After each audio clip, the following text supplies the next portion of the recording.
Assalamualaikum warahmatullahi wabarakatuh. Halo anak-anak, bagaimana kabarnya hari ini?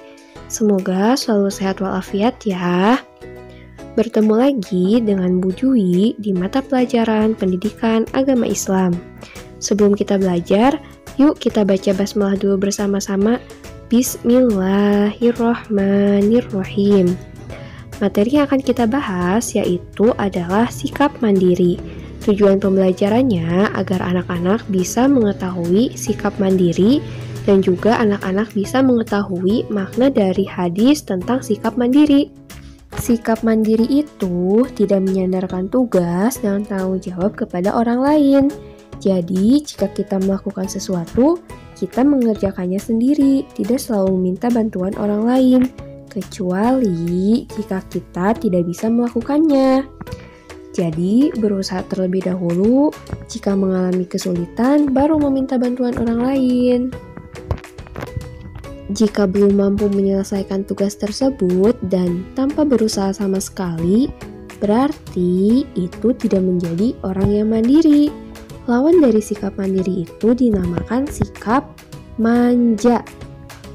Anak yang manja atau anak yang tidak mandiri perlu mendapatkan perhatian, tetapi tidak boleh menggantungkan kepada orang lain. Sikap mandiri juga diajarkan oleh Nabi Muhammad SAW loh. Nabi Muhammad SAW sejak kecil sudah terbiasa hidup mandiri. Ayahnya yang bernama Abdullah sudah meninggal ketika beliau belum lahir, dan ibunya yang bernama Aminah sudah meninggal ketika beliau masih berusia 6 tahun. Sehingga pada waktu itu Nabi Muhammad menjadi anak yatim piatu. Tetapi walaupun menjadi anak yatim piatu, Nabi tidak pernah menyusahkan orang di sekitarnya. Ketika usianya beranjak remaja, Nabi Muhammad SAW ikut pamannya yang bernama Abu Thalib untuk berdagang ke negeri Syam.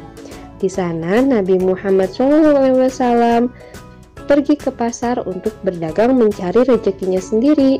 Nabi menabung setiap uang yang dihasilkannya dari berdagang untuk bekal hidup mandiri. Karena kemandiriannya, Nabi Muhammad SAW dikenal sebagai orang yang pekerja keras, jujur, disiplin, dan sabar.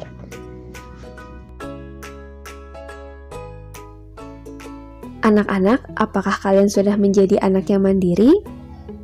Untuk menjadi anak yang mandiri, kita bisa belajar dari hal-hal yang sederhana.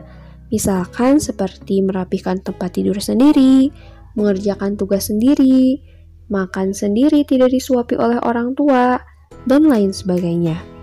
Sikap mandiri ini banyak manfaatnya loh, di antaranya disukai oleh banyak orang, kemudian menjadikan kita pribadi yang lebih sabar, dan juga tidak mudah menyerah, karena sudah biasa melakukan sendiri meskipun tanpa bantuan orang lain. Ngomong-ngomong tentang sikap mandiri, yuk kita bahas hadis tentang sikap mandiri.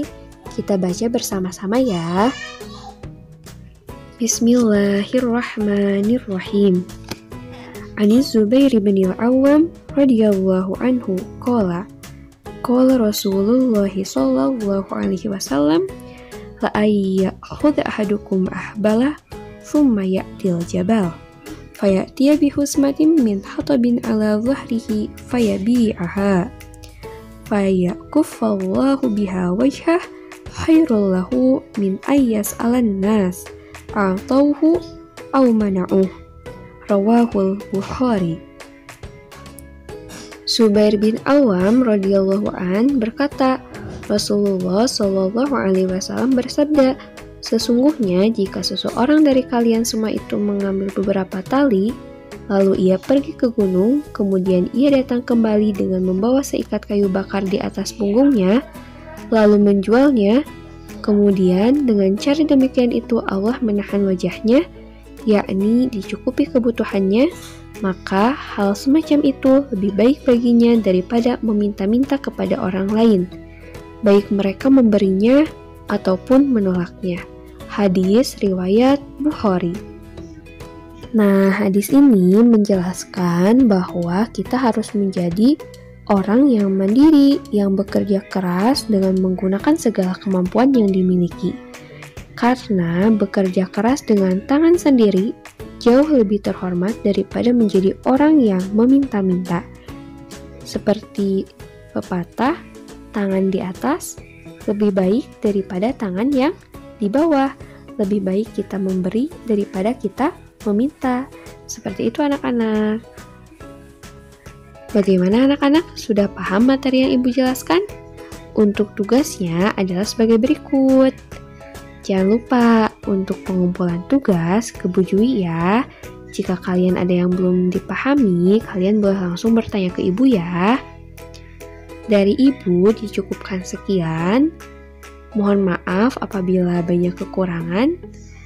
Sampai bertemu kembali di pembelajaran berikutnya. Wassalamualaikum warahmatullahi wabarakatuh.